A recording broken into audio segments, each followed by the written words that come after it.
পূর্বের কথা মোতাবেক এখন থেকে পুরো দেশকে তুফানের হাতে তুলিয়া দেব। সে যা চাইবে পাইবে, যা করিতে চাইবে করিবে।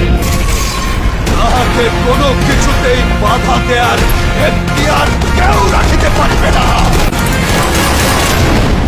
আর এর ব্যত্যয় ঘটিলে